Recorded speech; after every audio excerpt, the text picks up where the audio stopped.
কি গো সেজেগুজে বসে আছো আবার গিফট? আরে আজকে তো দিদির বাড়িতে পুজো আছে, এবার আমরা তো পুজোতে যাব, তার আগে তোমার এক ফ্রেন্ড এসে গিফট দিয়ে গেল, তাই তো? বাবা কিসের গিফট? এটা আমাদের বিয়ের গিফট, বিয়েতে সে আসতে পারেনি তাই আজকে সে গিফট দিয়ে গেল। বাবা! সাথে আবার মিষ্টি বাঞ্ছারামের থেকে।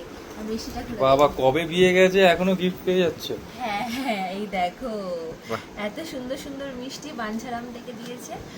আর এই একটা সুন্দর গিফট, এই গিফটটা আছে দেখি। বা আনর্যাপ চলছে। হ্যাঁ, আনবক্স হচ্ছে। বাবা ভারী। রাধাকৃষ্ণ রাধাকৃষ্ণর মনে হচ্ছে। রাধাকৃষ্ণ। আর আমি বিয়েতে অনেকগুলো রাধাকৃষ্ণই পেয়েছি গো, সুন্দর সুন্দর, বেশ সুন্দর সুন্দর। বিয়ের 2 মাস পরেও গিফট পাচ্ছি, এটার মজাই আলাদা কিন্তু। হ্যাঁ? বাহ, বাহ, সুন্দর এটা। খুব সুন্দর দেখো।